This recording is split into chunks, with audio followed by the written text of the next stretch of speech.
आगामी ग्रामपंचायत निवडणुकीच्या पार्श्वभूमीवर अर्जुनवाड ग्रामपंचायतीच्या प्रभाग आरक्षणाची सोडत जाहीर होताच गावातील राजकीय वातावरण चांगले तापले आहे। आरक्षणाच्या नव्या समीकरणामुळे अनेक इच्छुकांच्या आशा पल्लवित झाल्या असून काहींची गणिते बिघडल्याचे चित्र आहे। त्यामुळे गावात निवडणुकीपूर्वीच राजकीय हालचालींना वेग आला आहे।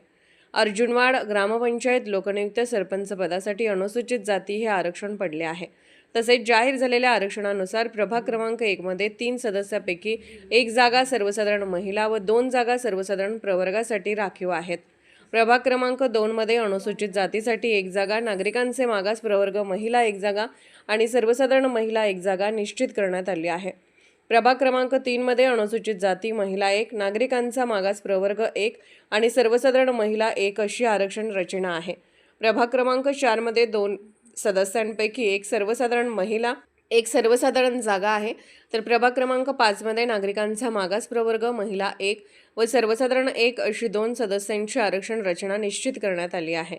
आरक्षण जाहीर होताच इच्छुक उमेदवारांनी आपापल्या प्रभागात संपर्क मोहिमा, बैठका आणि रणनीती आखण्यास सुरुवात केली आहे। अनेक वर्षापासून निवडणुकीच्या तयारीत असलेल्या काही इच्छुकांना आरक्षणाचा फटका बसला असून नव्या चेहऱ्यांना संधी उपलब्ध झाल्याने गावातील राजकारणात नवे समीकरण तयार होण्याची शक्यता निर्माण झाली आहे। दरम्यान आरक्षणाबाबत हरकती किंवा सूचना असल्यास त्या नियोजित मुदतीत प्रशासनाकडे सादर करता येणार आहेत। अंतिम आरक्षण प्रसिद्ध झाल्यानंतर निवडणुकीच्या रणधुमाळीला आणखी वेग येणार असून अर्जुनवाडमध्ये ग्रामपंचायत निवडणुकीचा बिगुल प्रत्यक्षात वाजल्याचे चित्र दिसून येत आहे।